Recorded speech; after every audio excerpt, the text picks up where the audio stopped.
Before there was Dru Hill and Boyz II Men, there was Jodeci.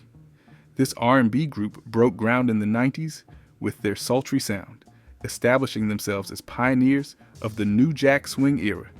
But behind the scenes were stories we never knew about. I'm out of the business talking into getting one, and it's a habit. That looks painful. Yeah, it is. How many do you have? About 15. Beginning of Jodeci. The name Jodeci was created by blending elements from the names of its members. This talented group features two sets of brothers, Joel, known as JoJo, and Cedric, referred to as Kekse, Haley, alongside Donald, who goes by Devontae Swing, and Dalvin the Great. They combined Joe from JoJo, Da from Devontae, and Ci from Keitai to form the unique name Jodeci. Keitai and JoJo made a significant impact on the R&B scene during the 90s, captivating audiences with their distinctive sound and remarkable vocal talent.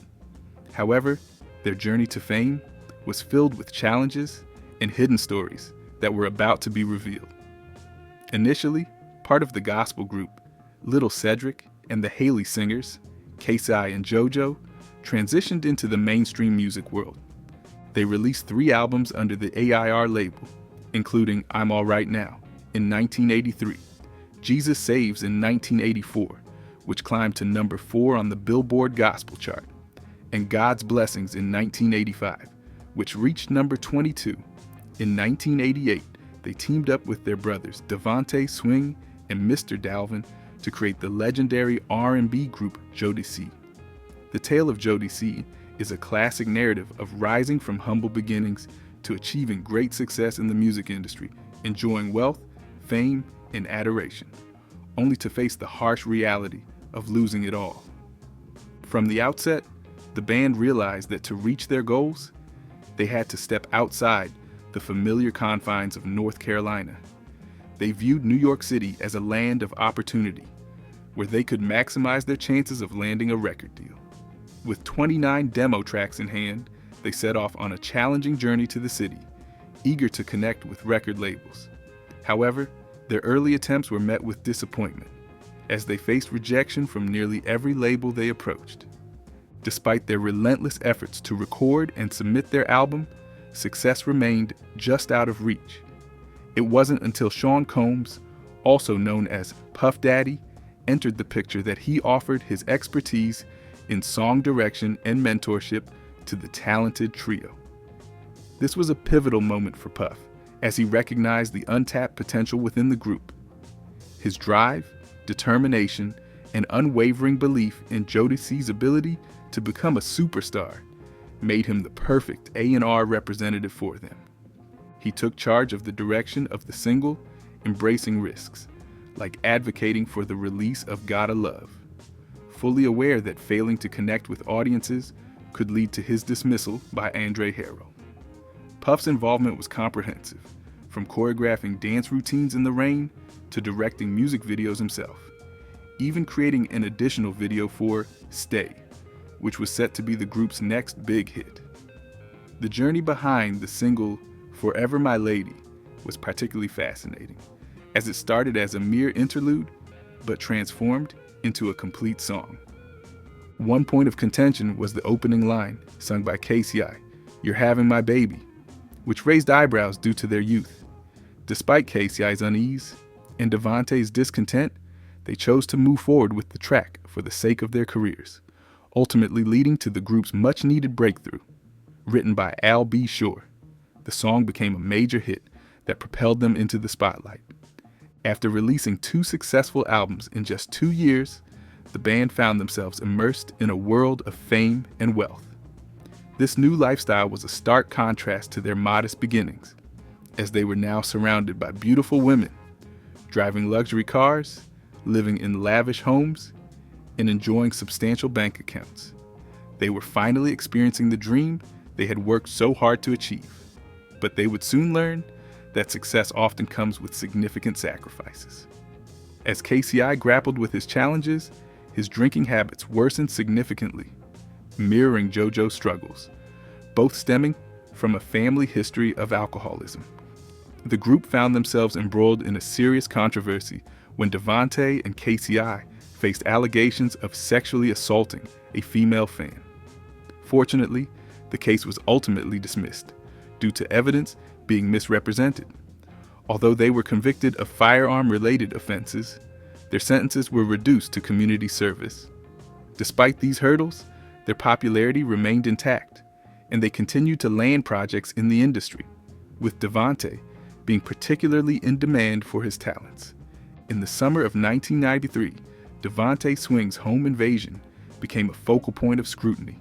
Intruders broke into his New Jersey home, stealing $20,000 worth of jewelry and subjecting him to physical violence, including being pistol whipped and assaulted. There were even disturbing rumors of a potential sexual assault during the incident. This traumatic experience undoubtedly left a lasting mark on him. He kept saying to me, man, why you on that faggot shit? You a fag now? As seen in his subsequent behavior and emotional state. It seems he may have tried to project a facade of strength to mask the deep pain he endured. The group embarked on their third album, named The Show, The After Party, and Hotel, during the summer of 1994, with its release following in the summer of 1995. This album represented a pivotal moment in their journey, ultimately contributing to their eventual disbandment. Moving away from the church-inspired themes of their first album and the romantic ballads of their second, this project took bold risks, at times being criticized for its explicit content. The influence of Death Row Records was unmistakable, with the strong West Coast vibe permeating much of the album. The overall atmosphere reflected a certain crudeness, portraying a group caught up in the excesses of fame and the opulent lifestyle that often accompanies the music industry. Unfortunately, this would be their final album, as Devontae, their teacher and mentor, began to exhibit erratic behavior and eventually withdrew from the public eye, creating a divide within the group. Nevertheless, Casey and JoJo continued to find success as a duo. The duo career of Casey and JoJo. In 1992, Casey and JoJo made a significant mark in the music industry by collaborating with the iconic Mary J. Blige on the duet I Don't Want to Do Anything, which was featured on her debut album, What's the 411. This collaboration showcased their vocal talents and set the stage for their future success. Following this, Casey delivered a heartfelt performance of Bobby Womack's If You Think You're Lonely Now, the film Jason's Lyric in 1994. Fast forward to early 1996, and Casey and JoJo reunited to create the impactful song How Could You, which was featured on the soundtrack of the movie Bulletproof, starring Damon Wayans and Adam Sandler. Just a few months later, they made waves with their contributions to Tupac's hit tracks How Do You Want It and Toss It Up. Their unique blend of R&B and hip-hop influences brought a fresh sound to these tracks and showcased their versatility as artists. The duo then took their projects and transformed them into a full album titled Love Always, which was released on June 17, 1997. This album featured standout tracks such as You Bring Me Up and Last Night's Letter, both of which climbed into the top 10 of the R&B charts. However, the real gem of the album was the third single, All My Life, a smooth and soulful ballad dedicated to JoJo's daughter. This song dominated the Hot 100 for an impressive 3 weeks, solidifying K-Side and JoJo's status as chart-topping artists. All My Life became a beloved classic, recognized even by those who aren't fans of the duo, thanks to its frequent appearances in movies and TV shows. This song remains a timeless favorite that continues to touch the hearts of listeners all around the world. Love Always achieved remarkable success, selling 4 million copies, which is no small feat. This success led to an indefinite pause on Jodeci's removal. But there's more to the story.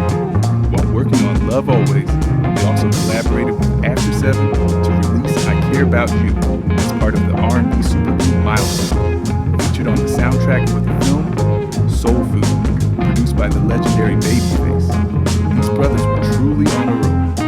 In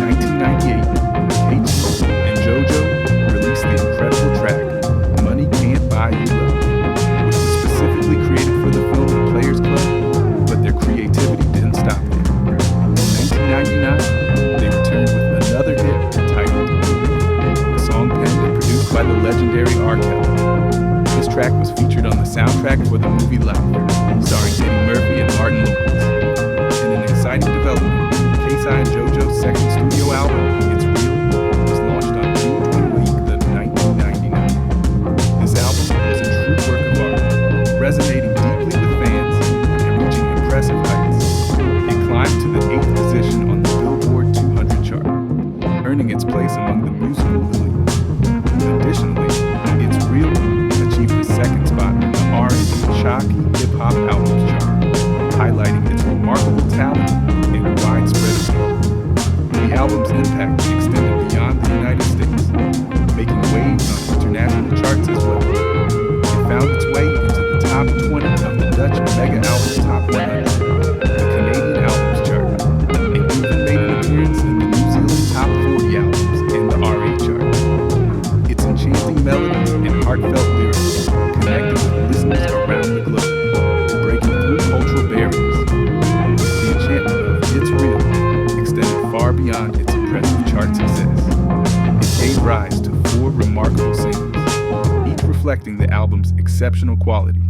Notably, Tell Me It's Real shone brightly, soaring to an impressive second place on the prestigious Billboard Hot 100. This catchy track won over listeners, leaving a lasting impression on the music landscape. If you haven't got it yet, I'm telling everybody to go pick it up. We'll do that. And James?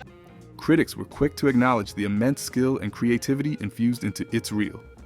AllMusic awarded it a well-earned 3-star rating, highlighting the album's musical excellence and its ability to engage listeners from beginning to end. It's Real served as a powerful showcase of K-Si and JoJo's extraordinary talent and their knack for crafting music that resonates profoundly with fans. Yet, for a time, they faded from the public eye. Their comeback. On December 5th, 2000, the iconic R&B duo K-Si and JoJo marked a triumphant return to the music scene with the release of their album X, a nod to the 10 years they had spent captivating audiences with their soulful harmonies and infectious melodies. This album served as a tribute to the Haley brothers' remarkable journey in the industry, celebrating their enduring impact and influence. Their comeback was met with an outpouring of excitement and anticipation, as fans eagerly awaited the release of their new music. The duo quickly made their mark on the charts in early 2001 with the success of their hit single Crazy, which also featured on the soundtrack of the popular film Save the Last Dance. Crazy soared to number 11 on the Billboard Hot 100, solidifying K-Si and JoJo's place as chart-topping artists once again. The album X was not just a collection of songs, but a testament to the duo's evolution and growth as artists.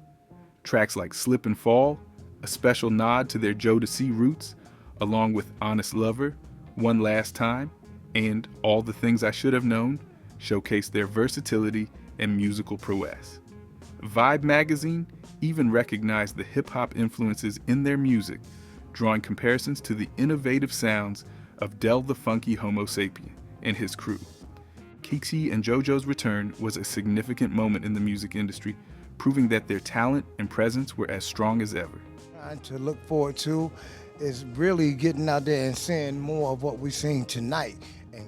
However, their fourth album, released on November 26, 2002, did not achieve the commercial success they had hoped for. Despite this setback, the album featured standout tracks like This Very Moment and the powerful It's Me, produced by the legendary Rodney Darkchild Jerkins. One particular song that resonated deeply with fans was How Long, a poignant and heartfelt ballad penned by Steve Vaughan and JoJo Haley. This track showcased the duo's emotional depth and artistic maturity, reminding listeners of the raw talent that had made K-Si and JoJo household names in the first place. Even in the face of challenges, KT and JoJo continued to push boundaries and inspire audiences with their music. As we look back to late 2006, KT took a significant step in his musical career by launching his debut solo album, My Book. This was a pivotal moment for him as he embraced the world of solo performance. At the same time, K-Ci and JoJo continued to shine as a duo. On February 8, 2005, they delighted their fans with a compilation of their greatest hits, allowing everyone to enjoy the remarkable journey they had shared in music. Then, on February 6, 2008, they brought joy to their Japanese fans with the release of their 5th compilation album, Love. This special album was exclusively available in Japan, highlighting their global reach and the affection they received from their loyal Japanese audience. In 2010, they made a significant move by signing an exclusive contract with R&B legend Kenneth "Babyface" Edmonds' new label, Soda Pop Records, which was distributed by E1 Music. Fast forward to June 25th, 2013, when they released their latest single, Knock It Off, on iTunes through E1 Music. Finally, on September 30th, 2013, they unveiled their much-anticipated album, My Brother's Keeper. It was truly an exhilarating time for them. Controversies plaguing K-Ci and JoJo. The journey of this duo, Jodeci, has been tumultuous and filled with distressing controversies that have marred their reputation in the music industry. Most recently, Cedric K-Ci Haley found himself at the center of a scandal involving allegations of indecent exposure during a performance in Los Angeles. This led to law enforcement charging him with a staggering 23 counts of indecent exposure and 1 count of lewd conduct. Haley had to face the consequences of his actions in a Los Angeles courtroom during his arraignment, where the seriousness of the charges became apparent. If found guilty, he could potentially be sentenced to up to a year in prison for the indecent exposure charges, in addition to facing an extra 6 months and a hefty $1,000 fine for the lewd conduct charge. The incident at KIIS-FM's annual Jingle Ball at the Shrine Auditorium further exacerbated the situation, as around 150 attendees reported witnessing Haley engaging in inappropriate behavior by touching himself inappropriately at various points of arousal. The fact that this event took place during a concert that drew a crowd of approximately 4,000 people, including many children, only added to the shock and outrage surrounding the situation. The presence of other popular artists like Christina Aguilera, 98 Degrees, and Third Eye Blind at the same event made the scandal all the more sensational and damaging to Jodeci's image. As if one scandal wasn't enough, Jodeci faced another setback when both brothers were arrested for tax evasion shortly after their performance at the RBC Center in Raleigh, North Carolina. Arrest warrants were issued for the duo due to misdemeanor charges related to unpaid individual income taxes owed to the state. The state Department of Revenue was behind the warrants, which pointed to unpaid taxes from performances dating back to 1999, 2000, and 2001. Despite being released on bail, Jodeci's troubles seemed far from over, especially considering their extravagant lifestyle filled with partying, alcohol, and clubbing. However, just when it seemed like things couldn't get any worse for the duo, an unforeseen event occurred that would change everything. JoJo becoming sober. The unexpected viral video of JoJo collapsing on stage during a performance took everyone by surprise. Following this incident, rumors began to spread regarding their supposed substance abuse. In response to these allegations and to inspire others to seek help, TV One launched a 9-episode series chronicling the duo's efforts to overcome alcoholism and revitalize their music careers. How does that happen? It's just like, number one, we're praying family, we're praying friends, they pray for us. Casey acknowledged their awareness of the negative perception they had in the industry due to their battles with alcoholism. They often encountered comments online that were hard to accept, as they were directed at them. However, their manager made it clear that finding work was becoming increasingly difficult, which reinforced their understanding of the situation. Casey shared that there came a moment when they both realized it was time for a change. When asked about the impact of the show on their recovery, KT mentioned that their manager proposed the idea of documenting their journey to regain stability. At that stage in their lives, both K-Ti and JoJo discovered a new approach to their recovery. They decided to come together as a team and move into a house to track their progress. JoJo reflected on the pivotal moment that prompted them to seek treatment. They shared that it stemmed from a mix of excessive partying and losing sight of their true purpose, especially as a parent. Important moments began to slip away, and their health deteriorated. JoJo confessed to putting on a brave face during performances that didn't reflect their true state. They recognized that they had neglected their well-being and the blessings in their life. Ultimately, JoJo reached a decision to settle down, reduce partying, and focus on family. They expressed deep gratitude for the positive changes in their life and credited God for their transformation. K-Ci and JoJo both recognized that the toughest aspect of recovery is the daily battle. JoJo shares that having his supportive wife by his side has made the journey more manageable. Yet he also points out the challenge of distancing himself from friends and family who weren't genuinely supportive. When discussing the roots of their addiction, JoJo notes that this is a widespread issue in the entertainment world, where fame and success can cause individuals to lose their grip on reality and fall into various forms of addiction. He stresses that their experiences are not isolated, as many in the entertainment industry face similar hurdles. Regarding their decision to be open about their struggles, K-Ci explains that they aim to clear up misconceptions and reveal the truth about their challenges. By sharing their story, they hope to inspire and assist others who might be navigating similar paths. JoJo addressed the incident where he fell during a performance, acknowledging that it had gained attention online. He shared that the upcoming show would offer a comprehensive explanation of the events leading up to the fall and the circumstances surrounding it. JoJo expressed his hope that viewers would engage with the show thoughtfully, rather than just watching for entertainment. He highlighted that the show reflects their lives, aims to clear up misunderstandings, and focuses on enhancing their mental and physical health. He wrapped up by assuring that all the details regarding the incident would be revealed in the show. In support of her father, his daughter also stepped in to silence the critics and stand up for him. Winter defends her father. During the concert, JoJo raised concerns among the audience due to his noticeable health issues. He took the stage alongside his brother to perform lately, yet he appeared to struggle with his singing and needed support to remain upright.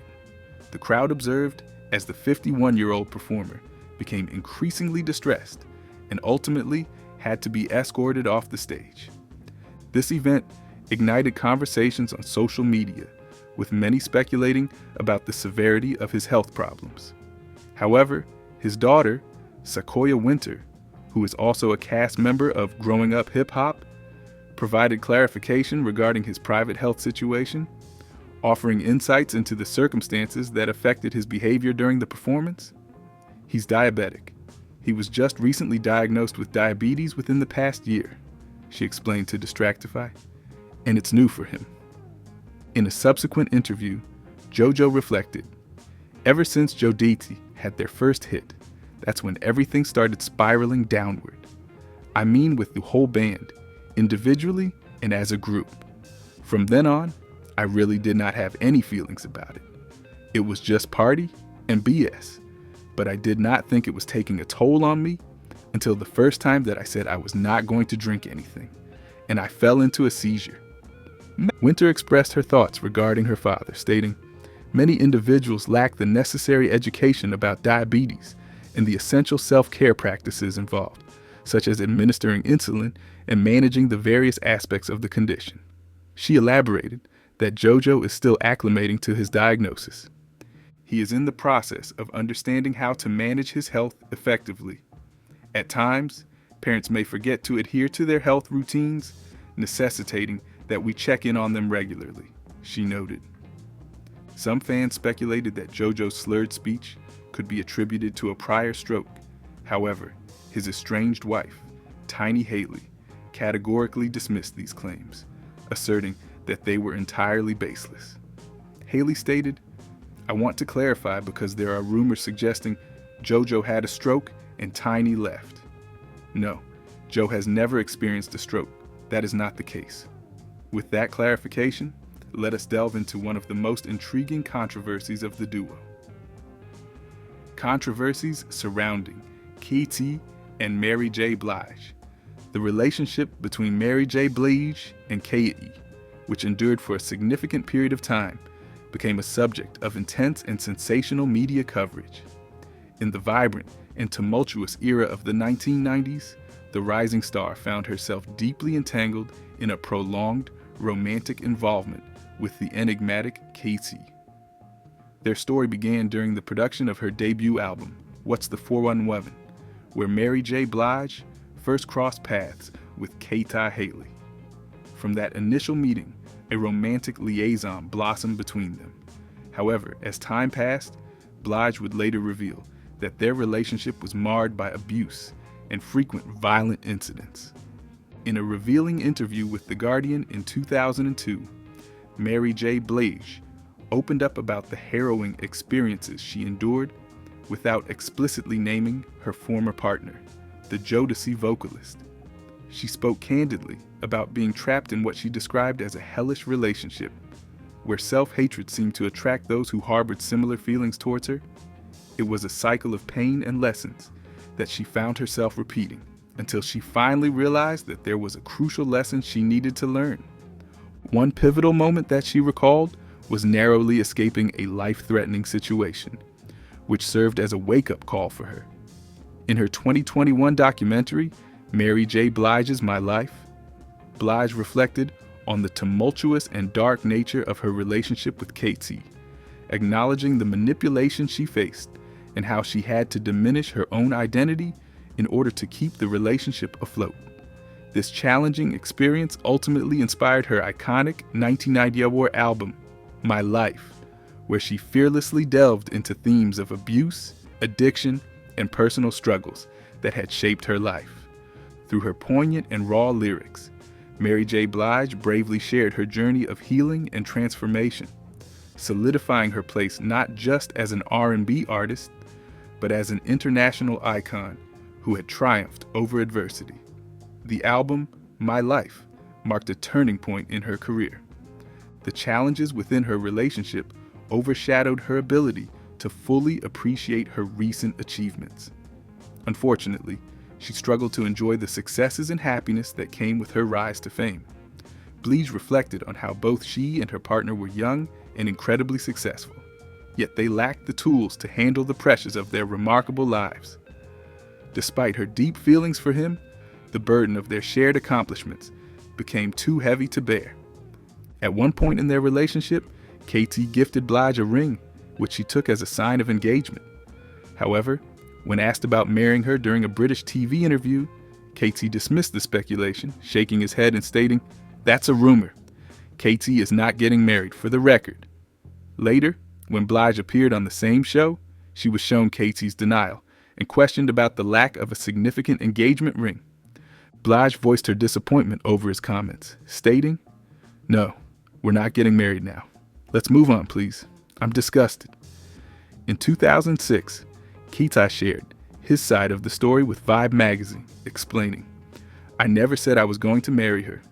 Yes, I gave her a ring, but it wasn't because I intended to propose. I gave her a ring after she returned from tour, as she had been hinting that she wanted one. We never talked about starting a family or anything like that. Our relationship wasn't as serious as people thought." He asserted that her concerns were merely a product of her imagination. He expressed that, being young, he was relishing his life and had no intention of assuming the role of a husband. He highlighted his commitment to a carefree lifestyle, celebrating each day and interacting with various women. He made it abundantly clear that he was not prepared to commit to anyone, a fact that Mary was fully aware of. Nevertheless, she persisted in reaching out to him and sought his company, even when he preferred solitude. He consistently urged her to seek a partner who was ready for a committed relationship and the responsibilities of marriage. He recognized that there was a distinct difference in their feelings, contrary to Mary's attempts to portray their relationship to others. While they shared a mutual care for one another, he did not harbor romantic feelings for her, and their emotional states were never aligned. He recounted episodes where Mary would act irrationally, banging on his hotel door and creating disturbances whenever he wished to socialize with friends or engage with fans post-performance. He noted that she would show disrespect towards his companions at social gatherings and would instigate conflicts upon seeing him with other women. He characterized the entire situation as chaotic. Kasai reflected on her behavior, noting that he had always been transparent about his disinterest in a romantic relationship with her. Despite this clarity, she continued to reach out and would often appear at the studio inebriated, which was a source of embarrassment for her. He believed that their intimate encounters had a significant impact on their emotional dynamics. He stressed the necessity of moving on and prioritizing personal development when feelings are not reciprocated. Casey mentioned that numerous men expressed interest in her, yet she chose him, believing that the others were primarily attracted to her wealth and fame. This was a recurring source of distress for her. When questioned about his feelings towards her, Kasai recognized her physical attractiveness, but emphasized that it was her ambition and resolve in chasing her aspirations that initially captivated him. He admitted that upon their first encounter, he did not feel a physical attraction, yet he appreciated her pleasant demeanor and grounded nature. Casey recounted that he and Mary had several meetings at Uptown Records prior to exchanging contact information. At first, he had no plans to pursue a relationship. However, during their collaboration on a track for her debut album, they discovered a strong connection, which ultimately led to a romantic encounter. Their time spent together in the studio fostered a friendship characterized by profound discussions, where Mary was candid about her life. Katie valued her transparency and held her in high regard, which encouraged him to deepen their friendship. Katie perceived that Mary faced numerous challenges stemming from her upbringing in Yonkers, New York. Coming from a fractured family background, she carried emotional burdens with her. Despite her determination and seriousness regarding her career, she grappled with low self-esteem and insecurity, traits that Katie found troubling. Mary often voiced her dissatisfaction with her large feet and the scars on her face resulting from altercations in her neighborhood. She sought validation from Kasai to feel beautiful, a need he felt unable to meet. To him, she was an ordinary woman, not akin to the beauty icons such as Halle Berry, Robin Givens, or Vanessa Williams. This deficiency in self-worth profoundly impacted Mary, overshadowing her fashionable attire, hairstyles, and jewelry, as she struggled to believe she was worthy of love and appreciation. KC articulated that he holds no animosity towards Mary J. Blige. He expresses a desire for her to find a path to move beyond their previous relationship and to embrace life fully. In contrast to Mary, he has not composed any songs reflecting on their past. He feels that her albums have depicted him as the antagonist, while in truth, she faced challenges in letting go and progressing. Kasai received communications from Mary's acquaintances who accused him of mistreating her and manipulating her emotions, yet they were oblivious to her own behaviors. Mary sought to keep her struggles with substance abuse hidden, often reaching out to him while under the influence, even arriving at the studio in a confrontational state. Many perceived Kati as exerting control over her and making insincere promises, which caused him considerable distress at the time. Nevertheless, he now sincerely wishes her well and is pleased that she has found love and entered into marriage. Reflecting on their past, he expresses a wish that she had chosen to marry someone else during their turbulent relationship, as it brought him significant emotional turmoil. Casey reflected on his experience collaborating with Mary after their romantic involvement had ended, describing it as a notable experience for him. He shared that he provided some vocal contributions to Mary's My Life album, which was still being produced by P. Diddy at the time. Despite his initial reluctance, P. Diddy encouraged him to approach the project with a professional mindset, ultimately leading Kasai to agree to participate. After the collaboration, Casey revealed that Mary attempted to stay in touch with him, but he found it challenging to maintain a relationship with her. He observed that Mary's extensive use of substances and alcohol had taken a toll on her physical appearance, resulting in weight loss and unkempt hair outside of her performances. Casey made it clear that he was not responsible for any alleged black eyes Mary may have had, emphasizing that he was not present during those incidents. Expressing concern for Mary's health, Casey shared that he prayed for her well-being daily, but was not interested in rekindling a romantic relationship with her. He acknowledged the challenges Mary was facing and wished her the best in overcoming them. In the past few years, Jodeci has captured attention with their reunion tours and various collaborations. They have fully embraced their legacy, maintaining a strong connection with fans through live shows and social media interactions. The influence of Jodeci on today's R&B scene is clear, as many current artists regard them as a significant source of inspiration. Their music still strikes a chord with both longtime fans and newer listeners alike. As for the members of Jodeci, they are indeed still alive, and their contribution to the music industry is as powerful as ever. If you enjoyed this video, like and subscribe, and also click the next video shown on your screen.